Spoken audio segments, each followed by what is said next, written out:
함께 모여서 예배드리게 하시면 감사합니다. 아멘. 이 청년부 예배가 주님 기뻐 받으시는 예배가 될 수 있도록 예배를 준비하고 임하는 사람들 마음을 주님 함께 해주세요. 아멘. 예수님의 이름으로 기도드렸습니다. 아멘. 찬송 다 같이 부르시겠습니다. 나는 주님을 찬양하리라. 새 노래로 주 찬양. 나는 주님을 찬양하리라. 새 노래로 주 찬양. 나는 주님을 찬양하리라. 새 노래로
그 거룩한 하나님 성에서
사도신경으로 우리의 신앙 고백을 하겠습니다. 나는 전능하신 천지를 만드신 만드신 하나님 아버지를 내가 믿사오며 그의 아들 우리 주 예수 그리스도를 믿사오니 이는 성령으로 잉태하사 동정녀 마리아에게 나시고 본디오 빌라도에게 고난을 받으사 십자가에 못 박혀 죽으시고 장사한 지 4일 만에 죽은 자 가운데서 다시 살아나시며 하늘에 오르사 전능하신 하나님 우편에 앉아 계시다가 저리로서 산자와 죽은 자를 심판하러 오시리라. 성령을 믿사오며 거룩한 공유와 성도가 서로 교통하는 것과 죄를 사하여 주시는 것과 몸이 다시 사는 것과 영원히 사는 것을 믿사옵나이다. 아멘. 대표기도 이현주 청년이 하겠습니다. 하나님 아버지 감사합니다. 어렵고 혼란스러운 이 땅에서 우리를 선택하여 불러주시고 주님이 축복하신 이날에 함께 모여 예배하게 하시길 감사합니다. 아멘. 마음이 연약함으로 온전히 주의 뜻을 이루며 살지 못했던 순간들을 주님 앞에 고백합니다. 그러나 죄인을 불러 의롭다 칭하시는 주님을 의지합니다. 이 시간 주님의 크신 이름을 높이고 우리에게 행하신 위대한 일들을 기억하며 주님을 기뻐 찬양하고 예배하는 시간들이 될 수 있게 해주세요. 아멘. 성도들 각 사람 마음을 만지시고 회복되는 시간이 되기를 원합니다. 아멘. 주님을 우리 속에 거하시는 주를 알게 하시고 깨닫기를 간절히 원합니다. 아멘. 우리의 원함이 주님이 기뻐하시는 원함이 되기를 바라며 가장 좋은 것으로 채워주실 것을 믿습니다. 아멘. 우리를 사랑하사 우리의 죄를 짊어지시고 십자가에 돌아가셔서 다시 부활 승천하신 우리 구주 예수 그리스도의 이름으로 기도드립니다. 아멘.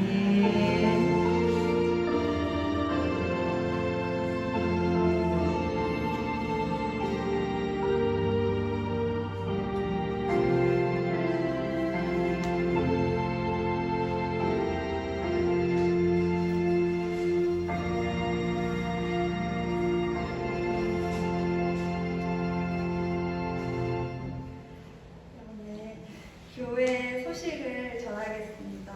예배 안내 수요예배와 금요 기도회가 있는데요. 모두들 와서 같이 기도하는 시간이 되기를 바랍니다.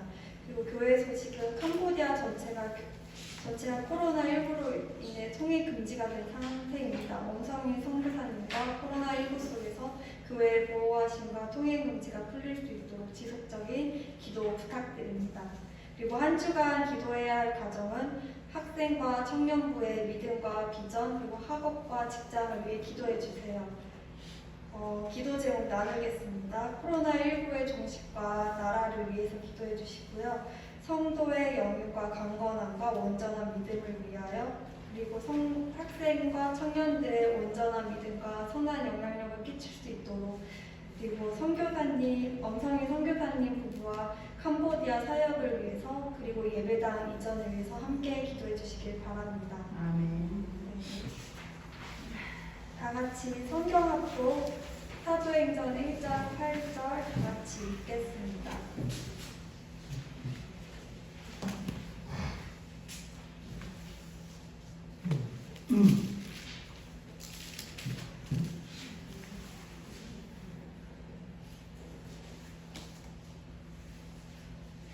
말씀 다 같이 읽겠습니다. 오직 성령이 너희에게 임하시면 너희가 권능을 받고 예루살렘과 온 유대와 사마리아와 땅끝까지 이르러 내 증인이 되리라 하시니라. 아멘. 오늘의 특송 한 가지 소 청년부 다 같이 나와서 특송 드리겠습니다.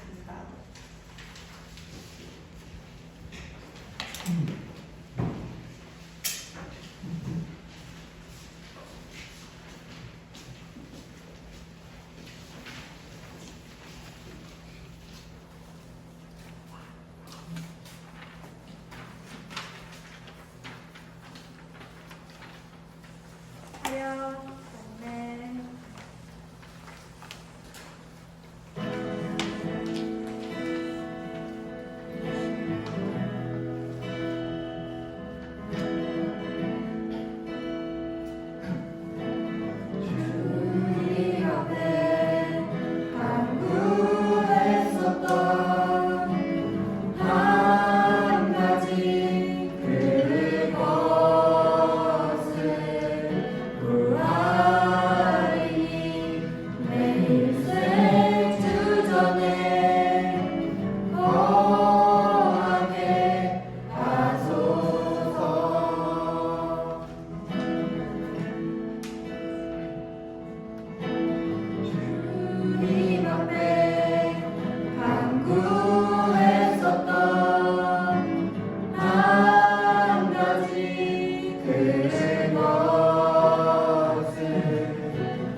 거하게 하소서.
감사합니다.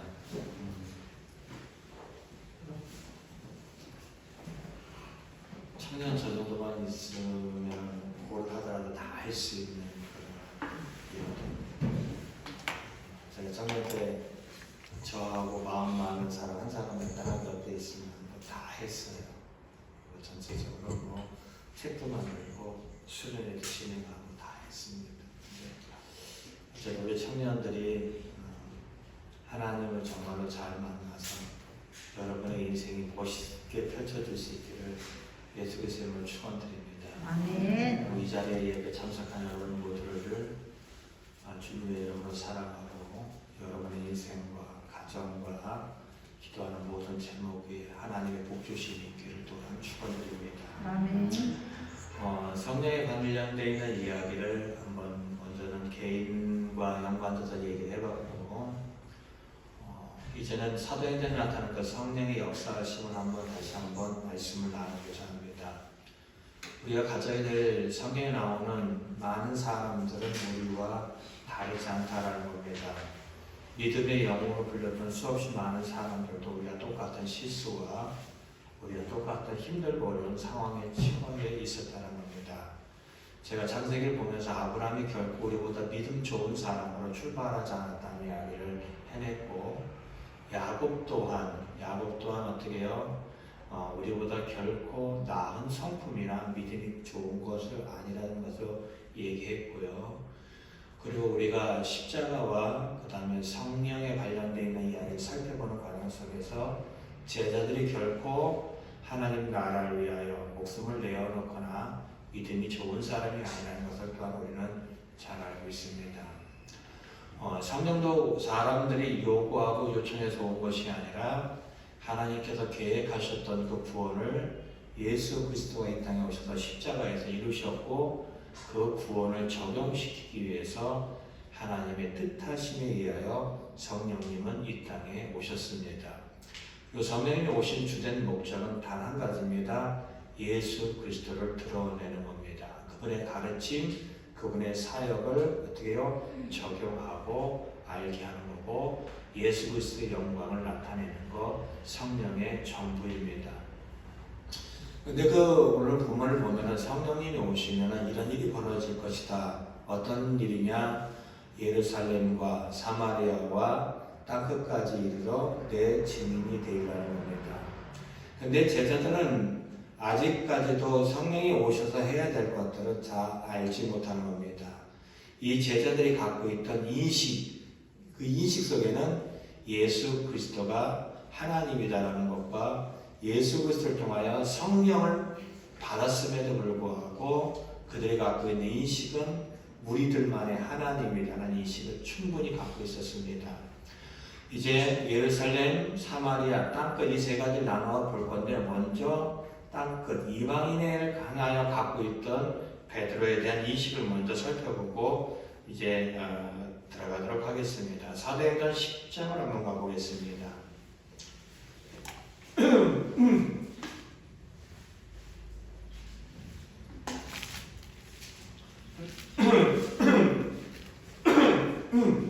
사도행전 10장 1절부터 8절까지 한번 보도록 하겠습니다. 사도행전 10장 1절부터 8절입니다. 시작.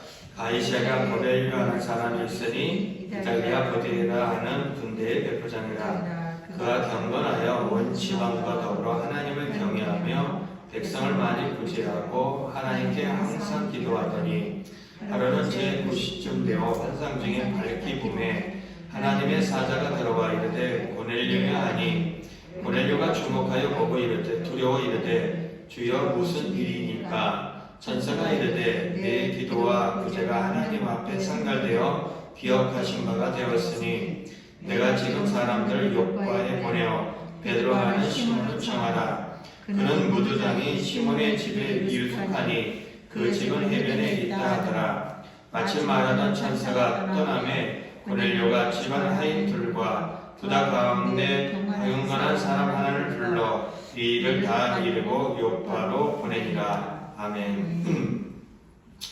이탈리아 군대 이제 장교인 누가 있습니까? 이제 고넬료라고 하는 그런 사람이 있습니다. 근데 이 사람은 이방 사람이에요.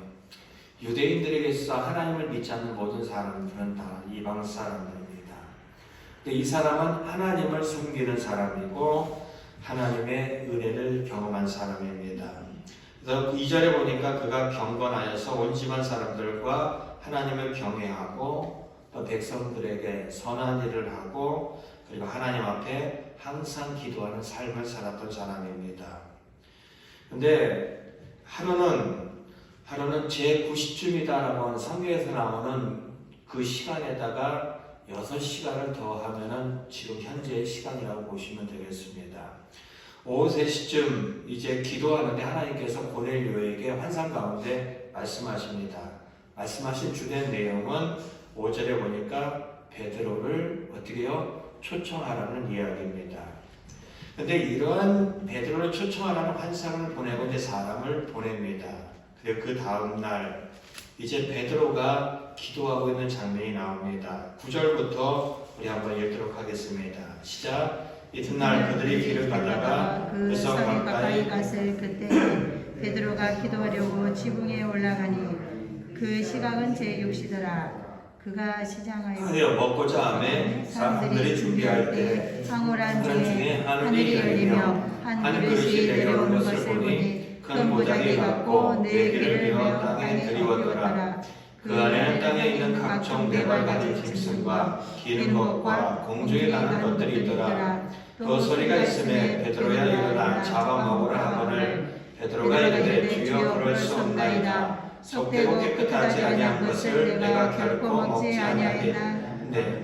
또 두 번째 소리가 있을 때 하나님께서 깨끗하게 하신 것을 내가 속되다 하지 말라더라. 이런 일이 세 번 있은 후 그 그릇이 곧 하늘로 올라져 가니라. 아멘. 베드로가 기도하러 갔습니다. 근데 환상이 보입니다. 어떤 환상이 보이냐면 11절에 보니까 하늘이 열리고 한 그릇이 내려옵니다. 근데 그것이 큰 보자기에 어떻게 해요? 큰 보자기 4개에 매어서 땅에 내려오는 것 같은 보자기가 4개가 밧줄에 매어서 내려오는 것 같은 그 모습이 보입니다. 근데 그 안에 뭐가 있습니까? 땅에 있는 각종 4발 가진 짐승 그리고 기는 것, 공중에 나는 것들이 있습니다. 이들에게 있어서 이 짐승은 표현되는 짐승은 부정한 것입니다. 유대인들에게서는 금지되어 있는 음식이고 부정되어 있는 음식입니다. 이러한 환상을 보고 있는 베드로에게 이렇게 얘기합니다. 베드로야 일어나 잡아먹으라 라는 겁니다. 베드로는 뭐라고 대답합니까? 14절 결코 먹지 않겠습니다. 이것은 어떻게 해요? 부정한 것이다 라고 생각하기 때문에 결코 먹지 않겠습니다 라고 합니다. 속되고 깨끗하지 않은 것이기 때문에 결코 먹지 않겠습니다라는 것이 베드로가 갖고 있는 생각이었습니다. 또 똑같은 것이 벌어집니다. 베드로도 똑같이 대답합니다. 근데 하나님은 15절에 얘기합니다. 나는 이것을 깨끗하다고 생각해. 나는 이것을 깨끗하게 했어. 근데 왜 너는 그것이 더럽다고 했느냐? 그렇게 말하지 말아라 라고 하는 겁니다. 이러한 일이 어떻게 해요? 3번 있고 그리고 이 환상은 사라져 버립니다. 이 일이 뭐와 관련되어 있냐면은 앞에서 읽어봤던 것처럼 이방인 고넬료와 관련되어 있는 일입니다. 그리고 이 환상 다음에 17절 보세요. 베드로가 본 환상이 무슨 뜻인지 몰라요. 그래서 그것에 대해서 고민하고 있을 때 마침 고넬료가 보낸 사람이 이 베드로 앞에 나타납니다. 뒤에 사건은 이 환상과 관련되어 있어요. 환상의 주된 점은 이런 겁니다. 이제 아직까지 이 앞전에 보면은 2장부터 8장까지 보면은 이들은 이미 성령 충만함을 경험합니다. 어디까지 경험하냐면은 예루살렘에서 경험하고 그리고 그들이 손가락 하지만은 그래도 같은 민족, 혼혈 민족이지만은 사마리아인도 성령 충만한 것을 경험합니다. 근데 거기까지라고 생각을 했어요. 그들만의 하나님이라고 생각했고 거기까지라고 생각했고 이방인의 하나님을 그들 생각하지 않았어요. 근데 하나님이 말씀하시는 건 그거야. 나는 이방인들도 깨끗하게 했다. 나는 이방인들도 사랑한다. 나는 이방인들도 구원한다. 라는 것이 주된 내용이에요. 근데 베드로는 그것을 깨쳐버리지 못하니까 이런 생각을 갖지 못했던 거예요. 그래서 그 베드로가 갖고 있는 생각을 깨뜨려버리기 위해서 보여준 것이 바로 뭐냐면 보자기 환상이에요. 나는 이것을 깨끗하다 하다고 하는데 왜 너는 속되고 하냐? 너는 왜 더럽다고 하느냐? 라는 것을 이방인을 향해 갖고 있는 편견을 깨뜨리고 있는 거예요. 무슨 얘기하는 거냐면은 그들은 이제 성령이 뭔지도 몰랐고 성령이 오셔서 성령을 경험했음에도 불구하고 여전히 뭘 갖고 있느냐? 편견을 갖고 있다는 겁니다. 그래서 이제 여러분들이 아셔야 될 것은 그들이 성령 충만함을 경험했음에도 불구하고 죄송합니다. 제가 넥타이 좀 벗을게요. 목이 메어서 어떻게든 해보려고 하는데요. 성령 충만을 경험했음에도 불구하고 여전히 갖고 있는 편견이 그들에게 여전히 남아있다는 것을 인식을 갖고 여러분이 사도행전을 좀 접해봤으면 좋겠습니다. 이제 사도행전 1장 8절 성령이 너희에게 임하시면 너희는 이런 일을 할 거야. 예루살렘 그리고 온 유대 사마리아 땅끝까지 이르러서 그리고 내 증인이 될 거야 라는 겁니다. 근데 그들은 아직까지 그것이 뭔지를 모르는 거예요. 이런 상황에 다시 한번 사도행전 2장으로 가보겠습니다. 사도행전 2장 1절부터 4절입니다. 사도행전 2장 1절부터 4절 예루살렘에 어떻게 그 일이 이루어지는지에 대한 부분이 점차적으로 나타납니다. 2장 1절부터 4절까지 읽겠습니다. 시작. 오순절 날이 이미 이름에 그들이 다 같이 한 곳에 모였더니 호련히 하늘로부터 급하고 강한 바람 같은 소리가 있어 그들이 앉은 온 집에 가득하며 마침 불의 혀처럼 갈라지는 것들이 그들에게 보여 각 사람 외에 하나씩 임하여 있더니 그들이 다 성령의 충만함을 받고 성령이 말하게 하심을 따라 다른 언어들로 말하기를 시작하니라. 일상에 얘기하는 것처럼 그들이 기도해서 성령님이 오신 것은 아닙니다. 하나님의 계획하신 때에 그들이 모여있을 때 성령님은 그렇게 임하신 것입니다. 그리고 성령님은 오셨다가 가시는 분이 아니라 예수 그리스도가 단 한 번 이 땅에 오셨던 것처럼 성령님도 이 땅에 예수 그리스도의 사역을 이루시기 위해서 단 한 번에 오셨고 여전히 지금도 우리와 함께 하십니다. 그리고 이렇게 얘기합니다. 그들이 한 곳에 모여 있을 때 2절 보세요. 호련히 하늘로부터 급하고 강한 바람 소리가 그들에게 어떻게 해요? 임합니다. 근데 바람 소리가 아닙니다. 여러분 잘 보셔야 돼요. 강한 바람 같은 소리가 있어서 그 집안에 온 집안이 어떻게 해요? 가득했다는 겁니다. 바람 소리 같은 소리예요. 바람 소리가 아니라 바람 소리 같은 소리가 가득했다는 겁니다. 귀에 들립니다. 어떻게 해요? 성령님이 그들에게 임하고 있는 것이 귀에 들리고 있는 겁니다. 그리고 이제 3절 보세요. 마치 불인데 어떻게 해요? 혀처럼 우리가 알고 있는 이 혀처럼 불이 그들에게 임하고 있는 거예요. 혀가 갈라지는 것이 그들에게 어떻게 해요? 보인다는 겁니다. 혀처럼 갈라지는 혀 모양의 불들이 그들의 눈에 어떻게 해요? 보입니다. 소리가 들리고 보입니다. 어떻게 해요? 성령이 그들에게 나타나고 있는 현상, 임하고 있는 현상이 그들에게 보여지고 들려지는 겁니다. 그러면 그들은 갖고 있는 이것을 통하여서 그들에게 어떻게 해요? 놀라운 변화를 경험합니다. 어떠한 한 사람 한 사람이 그렇게 임하고 있는 것을 보일 뿐만 아니라 4절에 어떻게 해요? 그들이 성령 충만을 받고 성령의 말하게 하심을 따라 각각 다른 언어들로 말하기 시작하더라는 겁니다. 그들이 배우고 학습한 언어가 아닙니다. 뒤에 보면은 이제 5절에 보면은 천하 각국에서 많은 사람들이 지금 예루살렘에 와 있는데 그 나라의 말로 어떻게 해요? 들을 정도로 정확하게 알아들 수 있는 정도로 그들은 어떻게 성령의 말을 하심에 따라서 다른 언어로 말하게 했다는 겁니다. 제가 청년 때 인천에서 유명한 교회가 있었습니다. 숭의교회라고 감리교회입니다. 거기는 정말로 전국의 모든 사람들이 모여서 기도합니다. 밤새 기도합니다. 금요일 날만 모이면은요, 밤새 기도합니다. 그리고 거기에서 출근을 합니다. 근데 거기에서 기도하다 보면은 방언의 소리를 참 많이 듣게 되는데, 우리가 흔히 접하는 수없이 많은 그런 방언, 우리는 알아들 수 없는 방언도 많이 하지만은 정확하게 영어, 일본어, 그리고 어떤 나라는 말인지 모르지만은 뭐 중국어 여러 나라 말로 정확하게 해내는 것을 바라봅니다.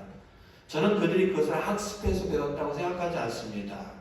기도하는 가운데 해는데 그 기도의 방언들이 정확하게 알아들을 수 있는 이야기로 언어로서 되어지는 것들을 저는 정확하게 경험을 해봤습니다. 무슨 얘기하고 싶은 거냐? 이런 겁니다. 그들은 이제 예수님의 제자들이고 처음 성령을 경험하는, 이것이 성령이 그들에게 오고 있다는 것을 그들은 어떻게 아느냐? 들음으로써, 그리고 봄으로써, 이것이 성령님이 우리에게 오셨다는 것을 그들은 명확하게 했고, 그들이 경험하지 못한 언어를 통하여, 담대함을 통하여, 그런 것을 통하여 성령이 임하고 있다는 걸 그들은 알게 됩니다. 결국 이제 천안 한국 모든 사람들이 모여있는 앞에 베드로는 그 성령의 힘을 힘입어, 성령이 주시는 능력을 힘입어 담대하게 전합니다. 여러분이 아셔야 될 것은 베드로는 목숨을 구원하는 자입니다. 예수님이 이제 제사장 가야바의 뜰에서 조롱을 당하고 어려움을 처할 때 목숨을 구원하고자, 자기의 목숨을 지키고자 예수님을 모른다고 어떻게 해요? 저주까지 했던 사람입니다. 그 베드로가 담대한 사람으로 바뀌어집니다. 성령을 통하여 이루어지는 그러한 것들이라는 겁니다. 자, 주된 내용은 한 가지입니다. 36절 사도행전, 이거 좀 틀어주세요. 사도행전 2장 36절입니다.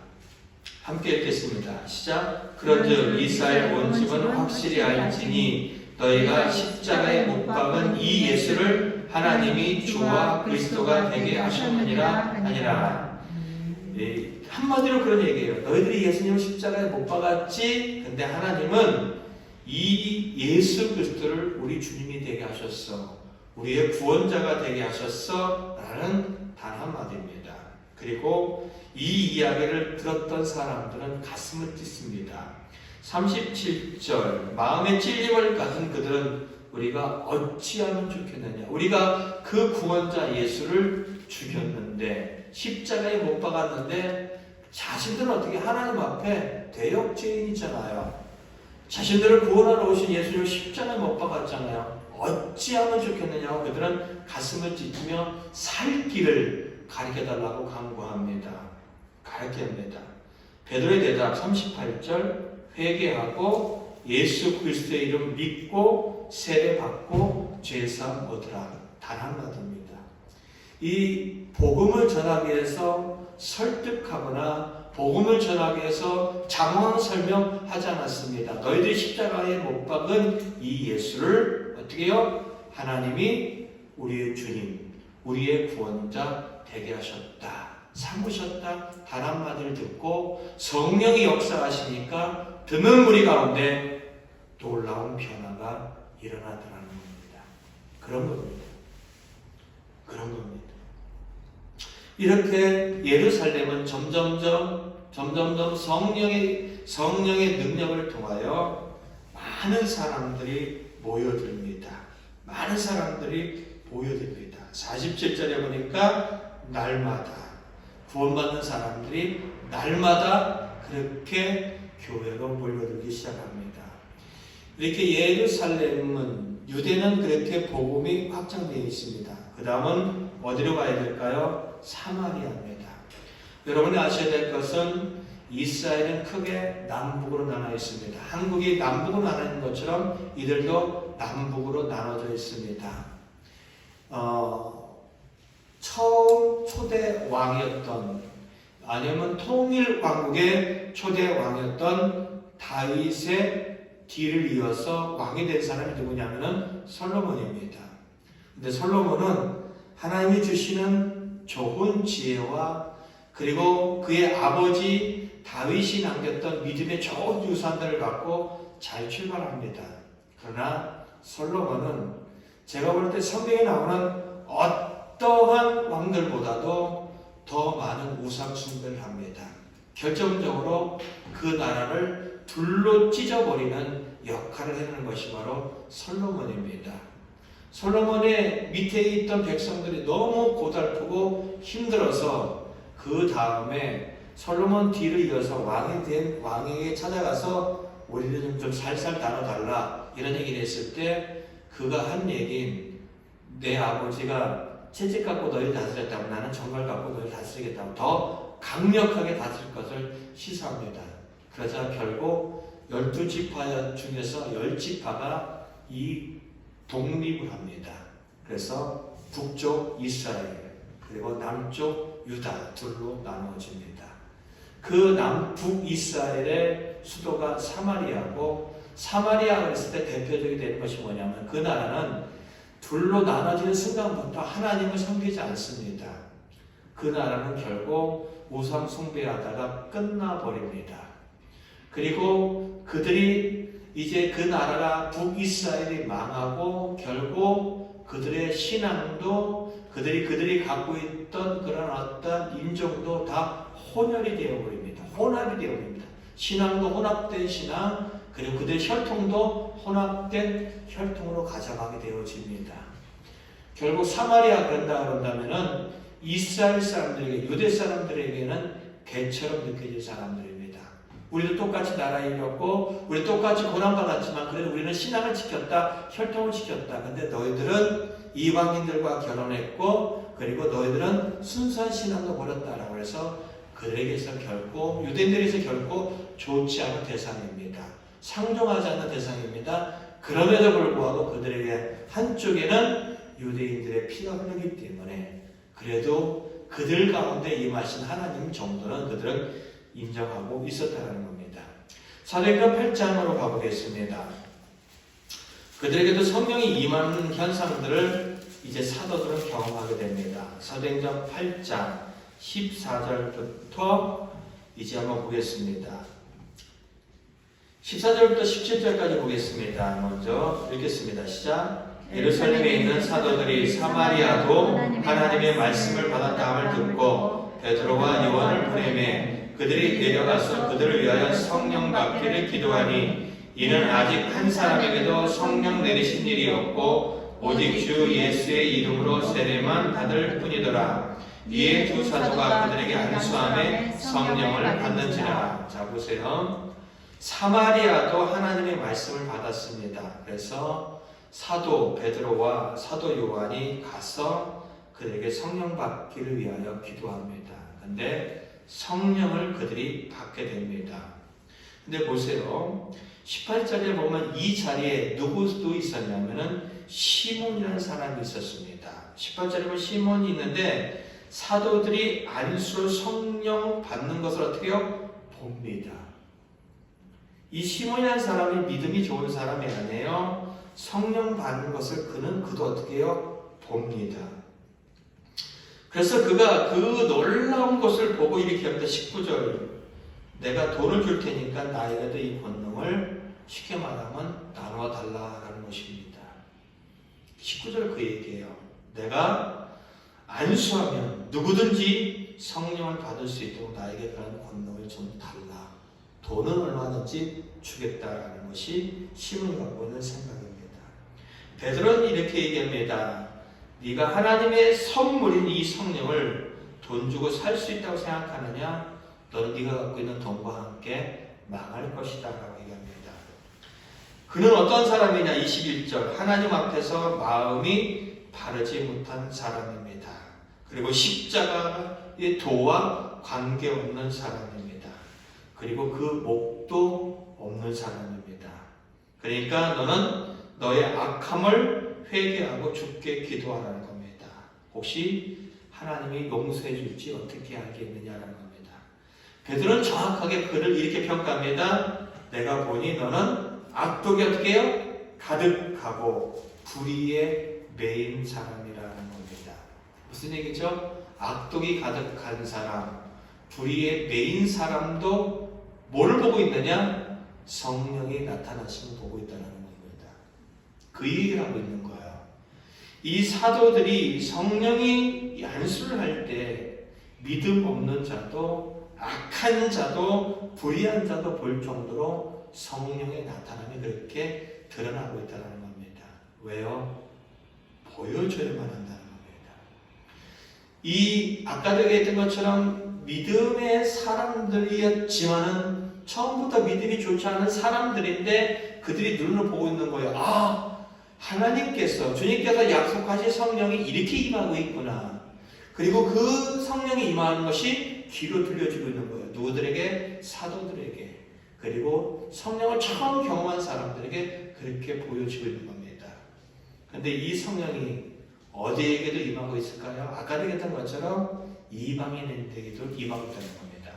고넬료 얘기를 다시 한번 가보겠습니다. 사도행전 10장 44절부터 47절입니다. 어쨌든 고넬료가 베드로를 초청을 했고요. 이제 베드로가 그들에게 복음을 말씀을 전하고 그들에게 기도를 합니다. 말씀을 들을 때 어떤 현상이 벌어질까요? 사도행전 10장 44절부터 이제 47절까지 읽겠습니다. 시작. 베드로가 이 말을 할 때 성령이 말씀 듣는 모든 사람에게 어떻게 해요? 내려오니 보이죠? 내려오는 것을 보입니다. 베드로와 함께 온 할례 받은 신자들이 이방인들에게도 성령 부어주심으로 말미암아 뭐 한다고요? 놀라는 겁니다. 와, 우리만의 하나님, 우리만의 구원자로 생각했는데 말씀을 듣고 있는 그들에게 성령이 임하고 있는 것들을 누가 이렇게 얘기했느냐? 본에 45절 이야기합니다. 할례 받은 자, 유대인들, 그들은 놀라고 있는 거예요. 와, 이것이 우리만에게 주어지는 것이 아니라 이방인에게도 주어지고 있는 놀라운 사실에 대해서 그들은 깜짝 놀라고 있는 거예요. 이제 누구도 놀랍니까? 베드로도. 그리고 같이 놀란 겁니다. 그리고 46절 이는 방언을 말하며 하나님을 높임을 부르느니라 합니다. 방언 그들이 동일하게 방언을 받고 하나님을 높입니다. 47절 읽겠습니다. 시작. 이에 베드로가 이르되 이 사람들이 우리와 같이 성령을 받았으니 누가 능히 물로 세례를 베품을 금하리요 하고 이 사람들도 우리와 같은 성령을 받았다라는 겁니다. 근데 어떻게 우리에게 베푼 이 세례를 우리가 어떻게 금지할 수 있겠느냐는 겁니다. 예수님의 직계 제자들이고 사도였던 그들도 10장 전까지 여전히 편견에 사로잡혀 있었답니다.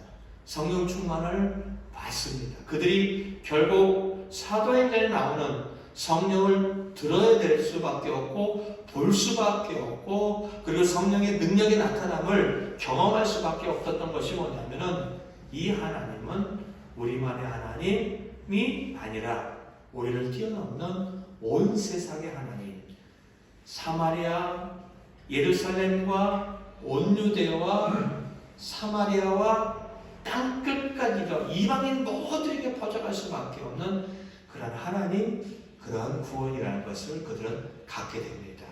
이렇게 사도행전이 앞에 부분이 이렇게 전개되다가 결국 이 일 후에 하나님은 이곳이 이방인에게 퍼질 수 있도록 한 사람을 택합니다.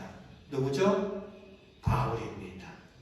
바울을 택해서 이방인에게 복음이 전해지는 이야기가 그 뒷부분의 이야기를 진행하고 있다는 겁니다. 우리는 아셔야 됩니다. 제가 저에게 신학에 가장 영향력을 줬던 한 분이 있습니다. 박영선이라는 목사님이라는 겁니다. 저는 신앙에 대해서 상당한 의심과 갈등과 고민이 참 많았던 사람입니다. 근데 박영선 목사님의 하나님의 열심이라는 책을 딱 읽으면서 저는 수없이 많은 문제가 해결이 됐습니다. 그리고 신학부 때는 별로지만 대학원에 가서 성경을 접하고 그리고 그분의 책과 여러 가지를 다 만나면서 제 신학이 정립되기 시작을 했습니다. 근데 그분이 우리 집에 그분 책이 가장 많습니다. 다른 책은 솔직히 별로 가치를 두지 않아요. 그분 책 정말로 수십 권을 읽으면은 딱 한마디로 함축되어집니다. 하나님이 하신다는 겁니다. 하나님이 하신다는 겁니다. 인류의 역사 가운데 단 한마디 하나님이 하신다는 겁니다. 또 그분 책을 계속 읽다 보니까 또 한 가지가 단축되어집니다. 그래도 우리가 할 일이 있다는 겁니다. 전체적인 내용은 그거예요. 하나님이 하신다. 그럼에도 불구하고 우리가 해야 될 몫이 있다. 그분 책에 함축되어 있는 내용입니다. 오늘 이야기, 성경의 전체 관련된 이야기, 인간들은 하나님께 맡겨진 모든 것을 다 결코 소홀히 여기고 우습게 여기고 버렸지만은 하나님은 그들을 포기하지 않고 그들을 구원하셔서 하나님이 하시고자 하는 일들 그들에게 다시 맡겨주는 이야기, 하나님이 하신다는 겁니다. 인간이 요청하지 않은 구원 하나님은 계획하셨고 독생자 예수 그리스도를 보내셔서 예수 그리스도의 십자가에서 그 구원을 이루셨고 인간이 요청하지 않았지만 그 구원을 온 세상에 적용하기 위해서 성령님을 보내주셨다. 하나님이 하셨다는 겁니다. 사도행전의 모든 함축적인 이야기 성령님이 하신다는 이야기입니다. 근데 이 이야기 속에 갖고 있는 또한 놀라운 이야기가 또 하나 있습니다. 우리 사도행전 2장으로 다시 한번 가보겠습니다. 사도행전 2장 5절입니다.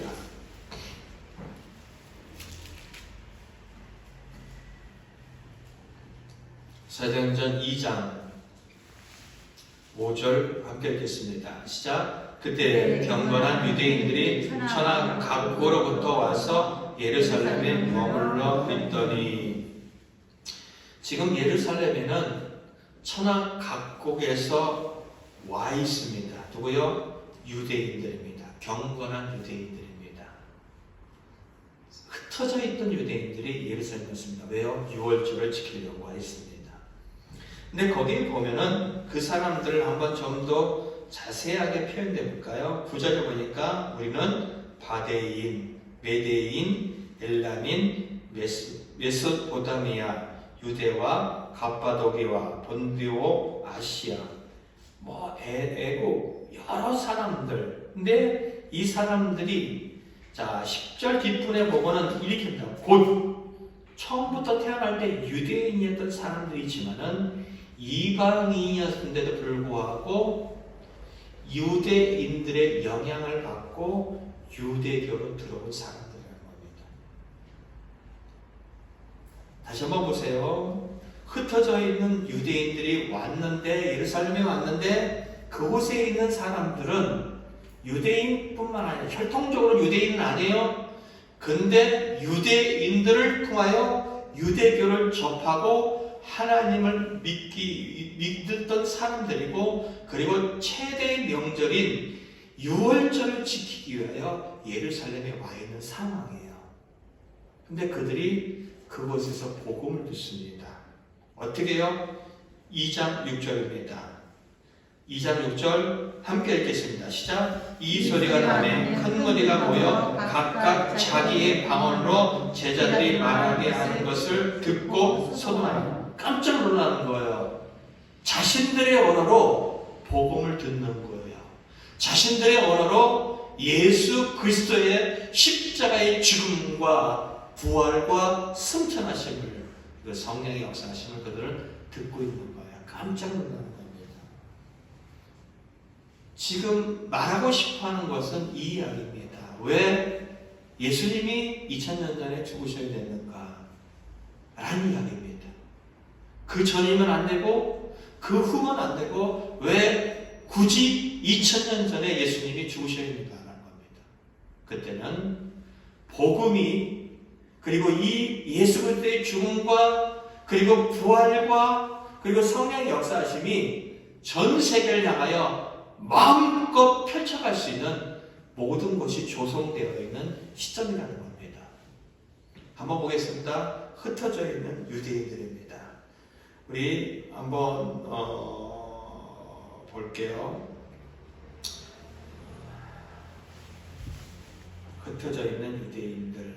우리 열왕기하 24장 10절부터 14절입니다. 열왕기하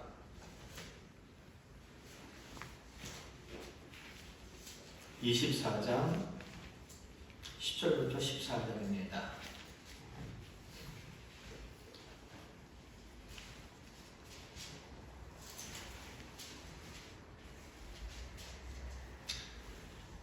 함께 읽겠습니다. 시작. 그때 바벨론 왕 느부갓네살의 신복들이 예루살렘에 올라와서 그 성을 에워싸니라. 그의 신복들이 에워쌀 때 바벨론 왕 느부갓네살도 그 성에 이르니 유다 왕 여호야긴이 그의 어머니와 신복과 지도자들과 내시들과 함께 바벨론 왕에게 나아가며 왕이 잡으니 때를 바벨론의 왕 8해이라. 그가 여호와의 성전의 모든 보물과 왕궁 보물을 접어내고 또 이스라엘의 왕 솔로몬이 만든 것 여호와의 성전의 큰 그릇을 다 파괴하였으니 여호와의 말씀과 같이 되었더라. 그가 또 예루살렘의 모든 백성과 모든 지도자와 모든 용사 만명과 모든 장인과 대장장을 사로잡아 가매 비천한 자 외에는 그 땅에 남은 자가 없었더라.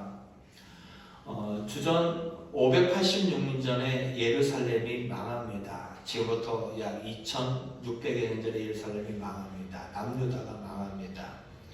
열왕기하는 25장까지 있습니다. 열왕기하는 어디까지 하면 남유다의 왕이 끝나는 자리까지 가 있는 거예요. 거의 멸망 직전입니다. 성전 파괴를 하나님은 보고 계십니다. 왜요? 그들에게 있어서 성전도 아무런 의미가 없어요.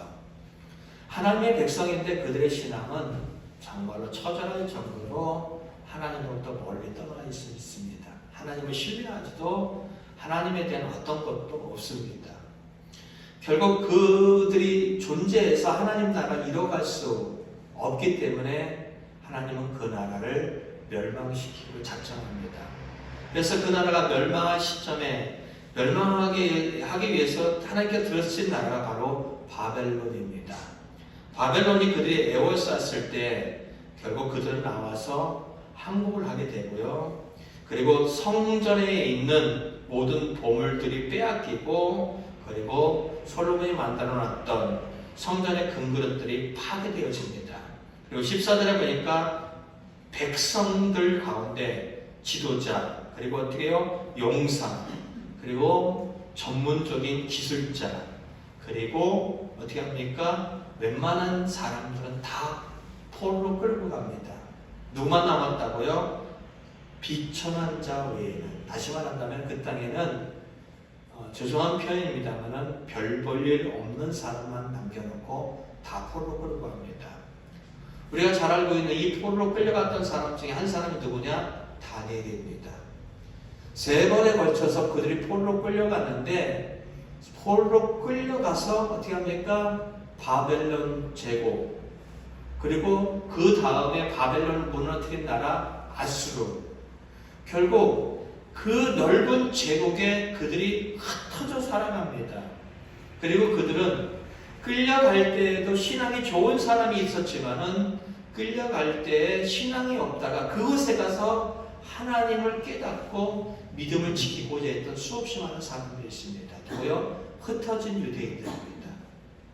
사도행전 2장에 나오는 흩어진 유대인들의 시초가 뭐냐면은 그들의 믿음 없음을 통하여 의도치 않게 흩어져 버렸고 흩어진 자리에서 그들은 하나님과 좀 더 가까이 하기 위해서 뭐를 만드냐?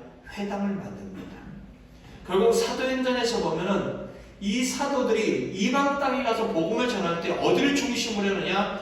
회당에 먼저 갑니다. 회당에 가서 복음을 전합니다.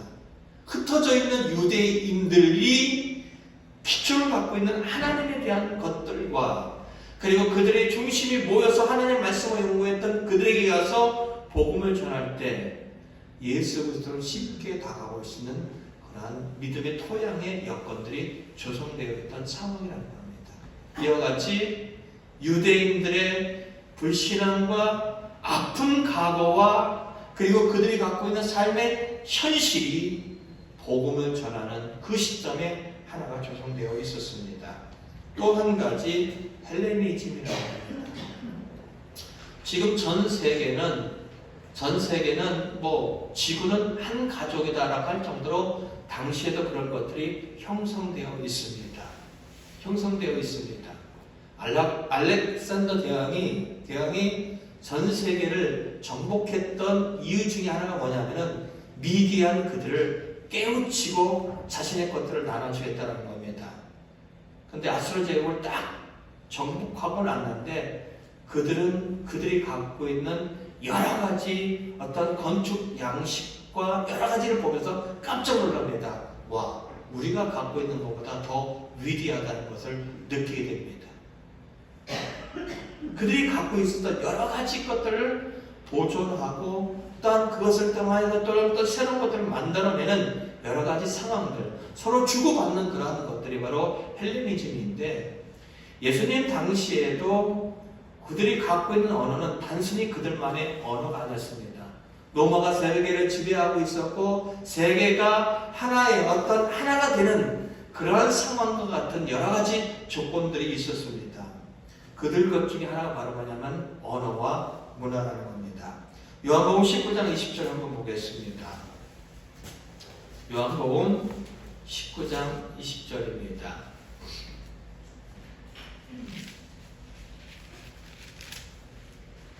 함께 읽겠습니다. 시작.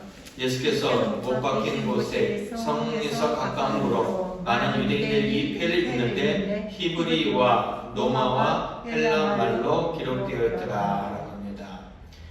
예수님께서 이제 십자가에 못 박힐 때 그곳에 보면 19절에 보면은 빌라도가 하나의 글을 쓰도록 합니다. 나무판 위에 글을 쓰도록 합니다. 뭐라고 썼냐면은 나사렛 예수 유대인의 왕, 이렇게 기록하게 됩니다. 근데 거기에 무슨 말로 기록했다고요? 유대인들이 쓰는 히브리 말과 그리고 로마어와 헬라어로 기록되어 있다는 겁니다. 무슨 얘기냐? 지금 로마의 그 치하에 있던 모든 나라가 쓰는 언어들, 헬라어, 자신들의 언어만 쓰지 않고 있습니다. 헬라 말을 쓰고 있다는 것은 여전히 전 세계가 갖고 있는 그러한 문화와 언어가 익숙해져 있다는 겁니다. 그래서 다시 말한다면 로마 지배하에 그들이 있었지만은 그들이 갖고 있었던 그러한 문화, 헬레니즘이라는 문화가 복음을 전하는데 하나의 큰 역할을 해내고 있다는 겁니다. 또 한 가지 로마가 딱 꺼놓은 길입니다. 그것이 여러 가지 있겠지만 로마가 어떻게 해요? 세상을 자신들의 정복지를 관리하고 또한 그것을 원활하게 발전시키기 위해 딱 꺼놓은 길이 있습니다. 근데 로마가 딱 꺼놓은 이 길을 통하여 뭐가 가느냐? 복음 전달자들이 가게 되어집니다. 가서 그곳에서 가게 됩니다. 이겁니다. 하나님은 역사의 주인이십니다.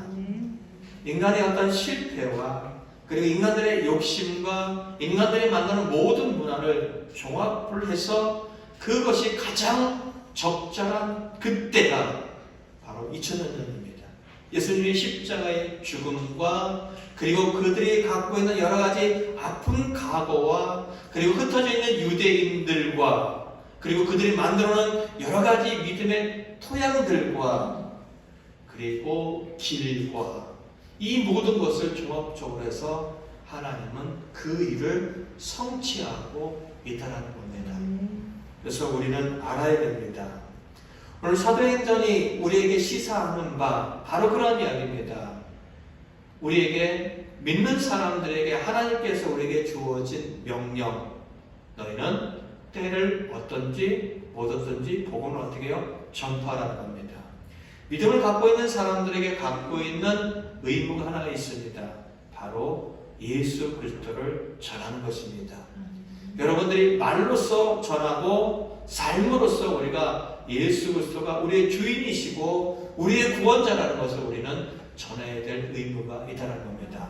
한 나라의 백성이라면 의무가 있고 특권이 있는 것처럼 우리가 하나님의 보호하심과 사랑을 받는 그런 특권을 갖고 있다면 우리에게 주어진 의무 한 부분이 바로 예수 그리스도를 중심으로 한 복음을 전하는 몫이 있다는 겁니다.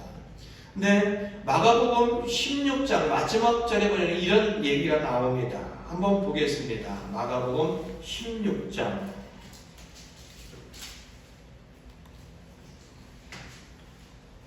17절, 18절이라는 겁니다.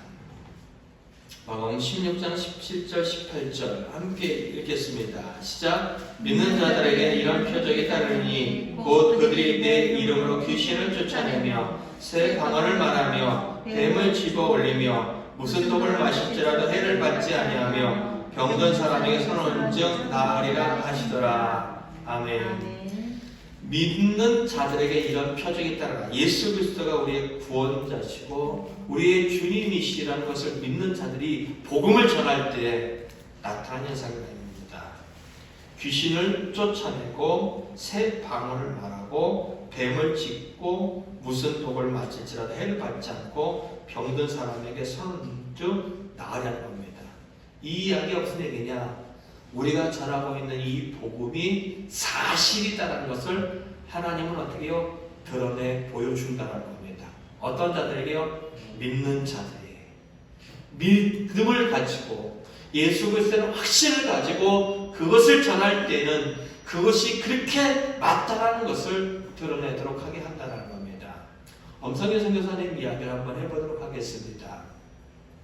엄성현 선교사님이 정말로 오랜 시간 이 동주가 1살 정도 됐을 때, 한두 살 정도 됐을 때 캄보디아로 갑니다. 캄보디아 언어 크메르어 할 줄 모릅니다. 그리고 그가 간 지역은 꼭공이라는 지역은 전혀 교회가 없습니다. 복음을 들은 적이 한 번도 없습니다.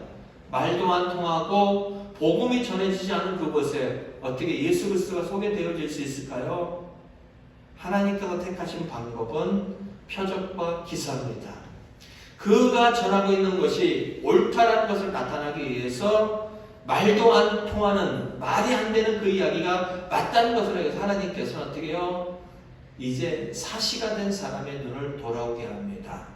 다리가, 한 사람의 한쪽 다리가 짧은 다리가 어떻게 해요? 정상적으로 돌아오게 합니다. 암병 환자들이 떠나게 합니다.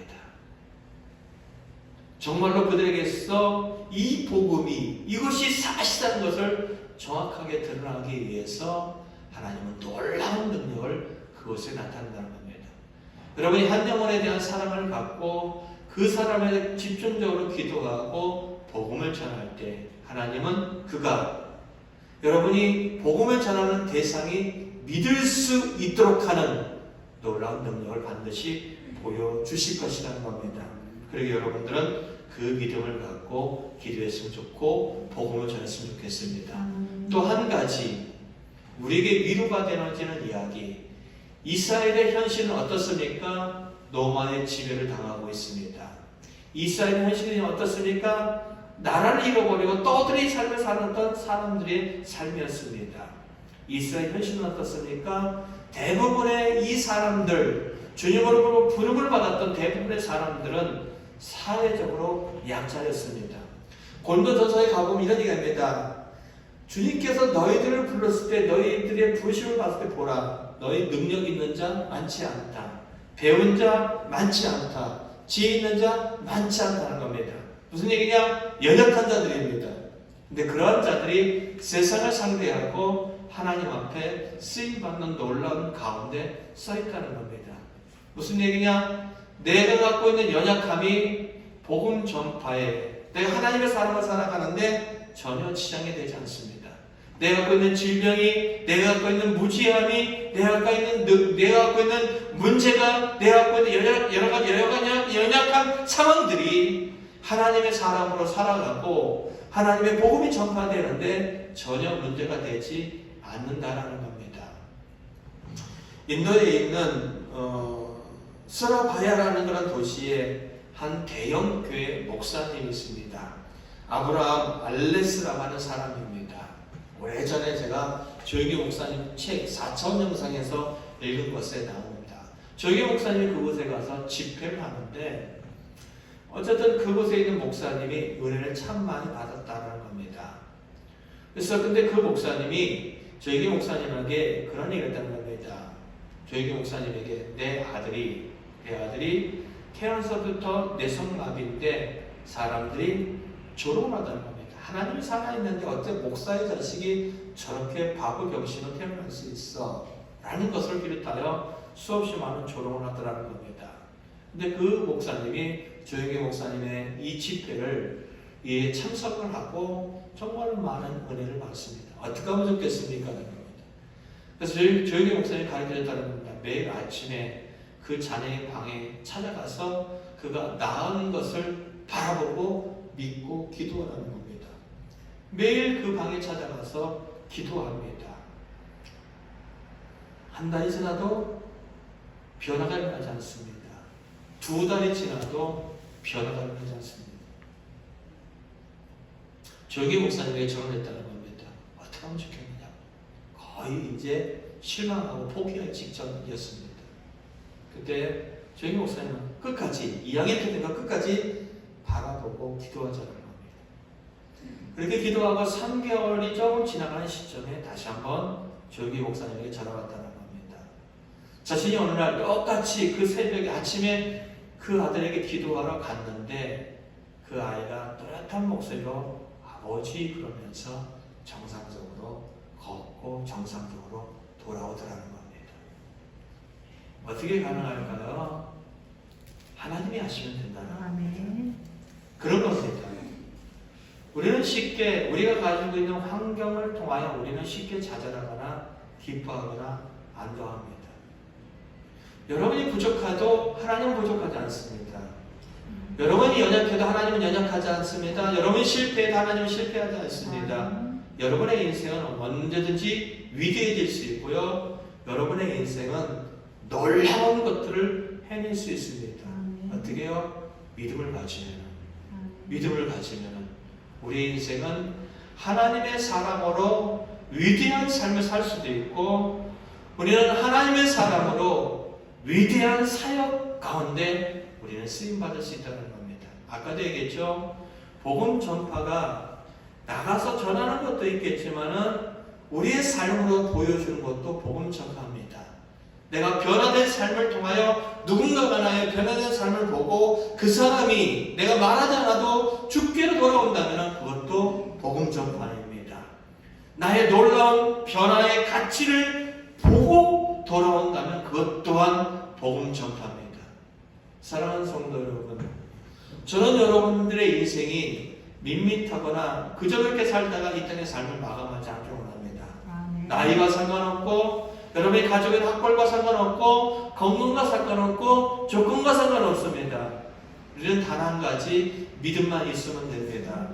주님을 향한 확실한 믿음을 가진다고 한다면 우리의 인생이 위대해질 수 있고 우리를 통하여 많은 영혼들이 주께로 돌아오는 역사가 나타나게 될 것이라는 것입니다. 여러분이 그러한 믿음을 갖고 그러한 삶을 살아간다면 여러분의 인생은 위대해지시다는 걸 꼭 기억하시고 그런 것에 동참할 수 있는 저와 여러분 되기를 예수 그리스도로 간절히 축복드립니다. 아멘. 찬양 하나 하시고 기도하겠습니다. 183장 찬양하시고 기도할 텐데 하나님 우리의 신앙이 정말로 감이 없습니다. 우리의 삶에 어떠한 것들도 없습니다. 우리가 우리 안에 계시는 성령님을 제안하고 주님께서 우리에게 가지고 있는 뜻하시는 말을 우리가 제안한 것 같습니다. 마음껏 우리에게 말씀하여 주시었고 마음껏 우리를 통하여 움직여 주시오며 우리를 통하여 하나님의 위대한 사랑이 동참되어질 수 있도록 우리를 사용해 주시옵소서라는 기도와 함께 우리 캄보디아를 위하여 함께 기도하도록 하겠습니다. 찬양하고 기도하겠습니다.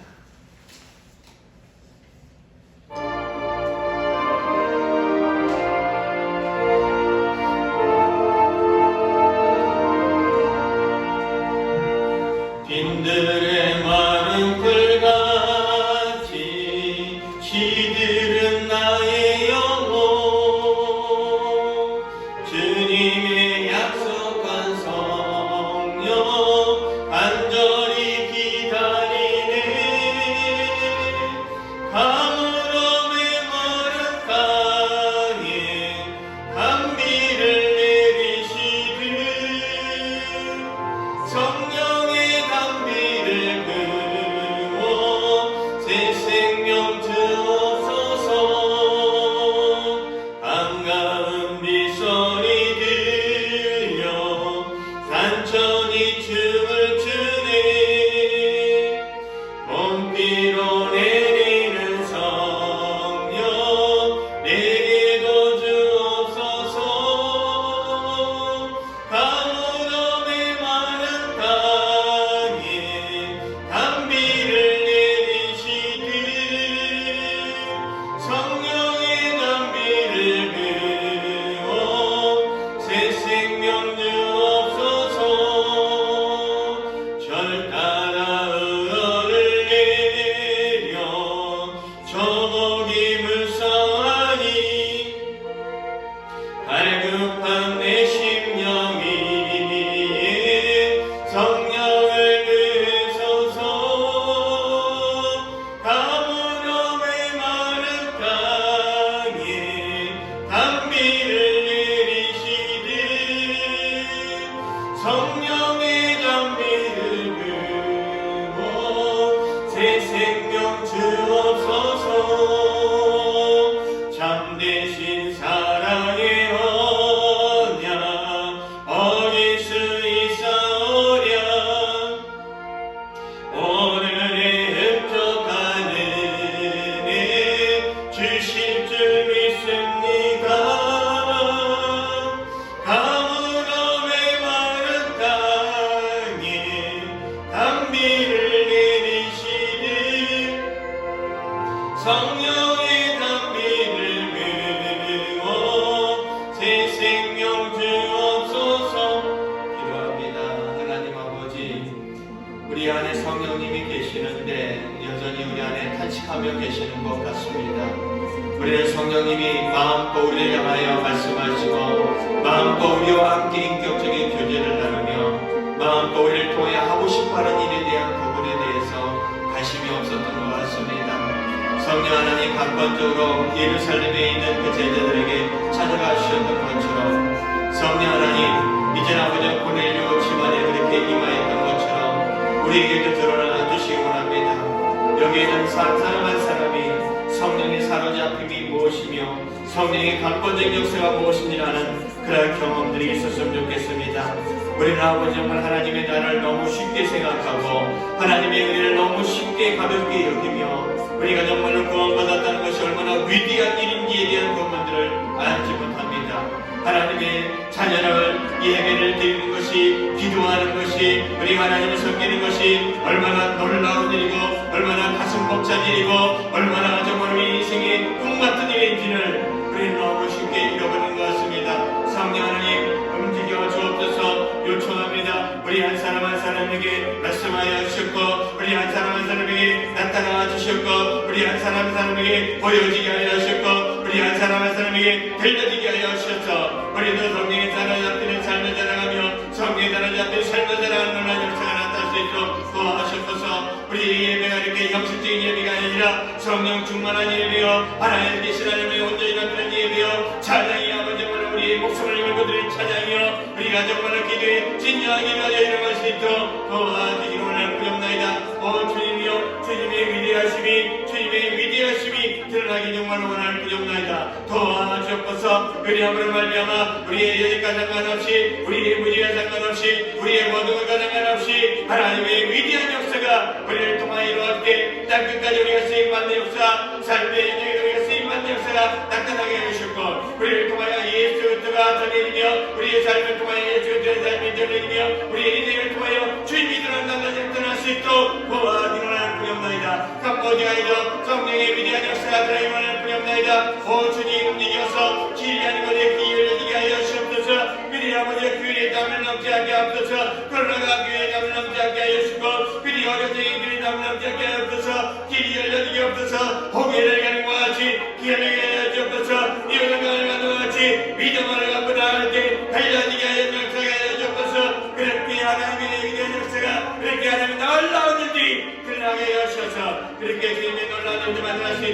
도와주시기 원할 뿐이옵나이다. 하나님이여 하나님이여 하나님이여 하나님의 위대하심이 그들을 향하여 옆에서 그가 이렇게 드러나게 하기 원할 뿐이옵나이다. 하나님 도와주옵소서. 하나님 도와주옵소서.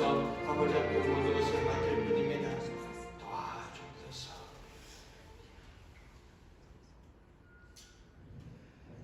우리는 예배를 드리고 나서 우리는 우리 나름대로의 예배를 평가합니다. 그것도 중요하겠죠. 그러나 하나님은 우리의 예배를 어떻게 보셨는지 궁금합니다. 과연 여기에 몇 사람이 하나님 앞에 정말로 사모하는 마음으로 정말로 하나님을 하나님으로 인정하고 예배를 드리는지 잘 모르겠습니다. 그리고 정말로 하나님의 사람으로 살아가는 삶을 살다가 기쁜 마음으로 하나님께 기도하고 찬양했는지 잘 모르겠습니다. 그러나 분명한 것은 많은 사람들이 하나님 앞에 예배를 하고 있지만 그 하나님을 기대하지 않는다는 겁니다. 여기 있는 사람들이 하나님 앞에 찬양하고 기도하고 있지만 그저 그 하나님을 진심으로 바라보지 않는다는 겁니다. 하나님, 우리의 신앙의 현주소가 이렇습니다. 그런데 하나님 바뀌고 싶습니다. 그런데 하나님 가슴 뜨겁게 하나님을 사랑하고 하나님을 느끼며 하나님과 교제하고 싶습니다.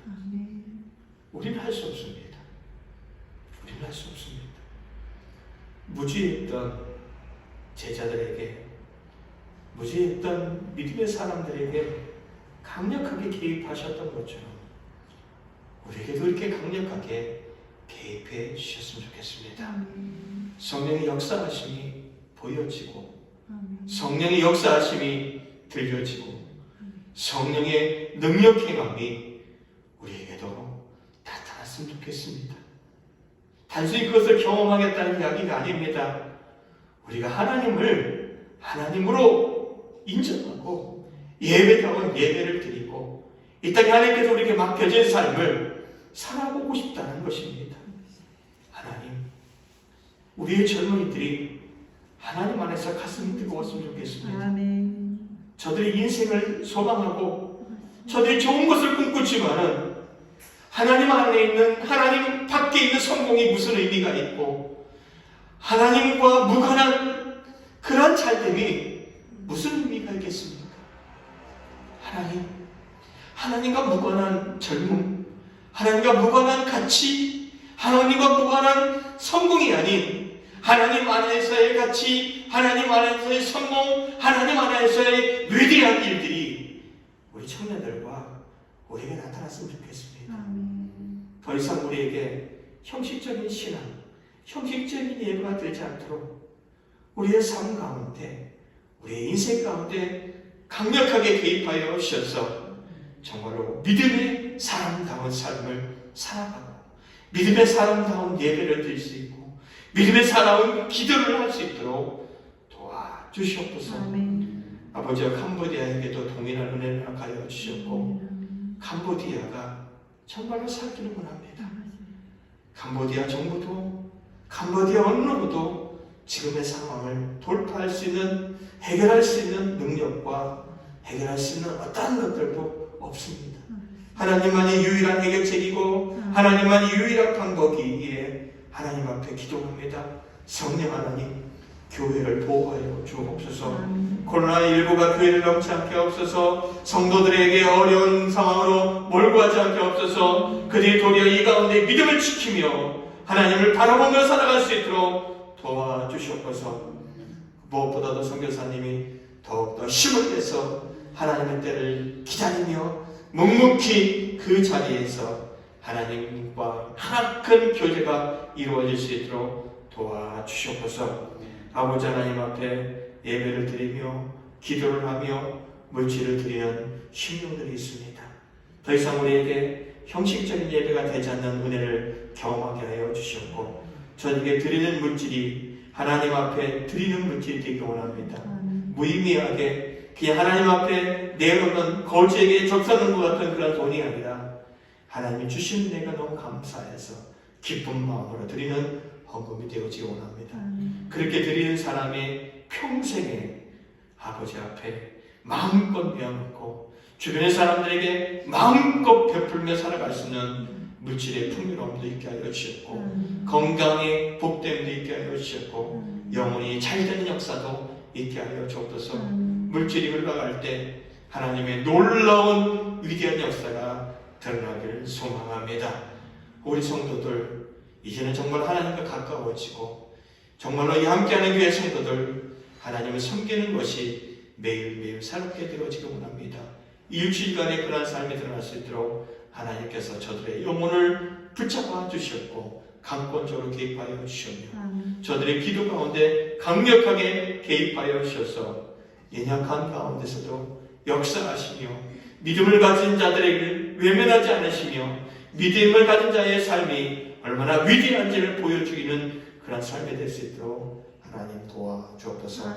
감사하고 축복하며 예수 그리스도의 이름으로 기도 올려옵나이다. 아멘. 지금은 우리 주 예수 그리스도의 은혜와 하나님 아버지의 크신 사랑과 성령의 감동 감화 역사 내주 교통하심이 정말로 성령의 사랑으로 살기를 소망하며 하나님을 간절히 바라보길 소원하는 모든 심령들과 육체들과 행하는 모든 일들 위해 캄보디아 위에 선교사님 위에 캄보디아의 교회 위에 그리고 이 자리에 참석하지 못했지만 우리 함께하는 믿음의 본독들 위해 코로나로 인하여 고통당하며 신음하는 그런 환우들과 의료진들 위해 이제부터 영원히 함께하기를 간절히 축원하옵나이다. 아멘.